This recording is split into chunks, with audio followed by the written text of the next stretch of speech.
Hello guys! So for today is we're going to have an update na pod para sa ato ang countdown gift para kay Kuya. So for today is tulo na sad ka gift akong wala nahatag sa iya guys. It's because na-stress ko sa ako ang mga parcel. Ako mga parcel kay nano siya, na-cancel. Na-cancel ako mga parcel.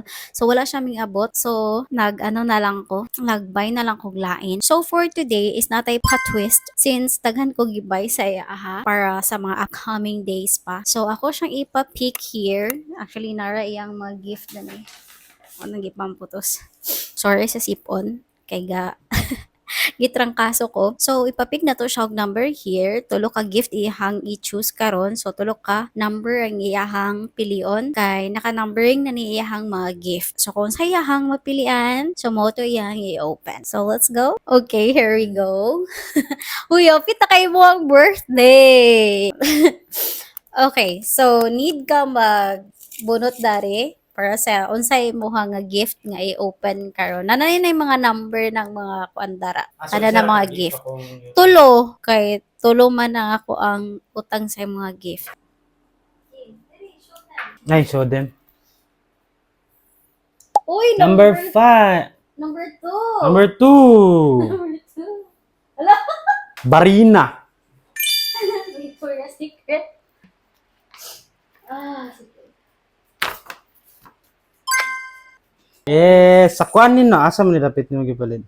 Simol kay nga do ako nag-expect. Simol tagali. Dito ni sa akong ginapalutan. Yes. Nice. Kano sa? Secret. Mutay. Okay ba? Thank you. Okay, 2 more. Number 8. Ay, number 3.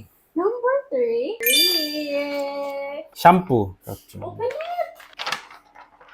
Your sunscreen. Yay! Napaman lagi siya. Oh, no, ako dahil. Pangita na ako. Ano nakita? Dito sa SM Gapo na Watsons. Wow! Show Ano Malone. yung pinakaganahan na sunscreen? Number 3 na. 7. 4. 4. Dili ko mo abri ng Jumalon. This is number 4. Ay, pants. Wow! Small. Small. That's not small. Wow! Sige, ganun di ko siya style. Sudog tila ni. Abilog, small kay nasa, nice. Nice small din eh. Nice! Thank you, Bash Bash!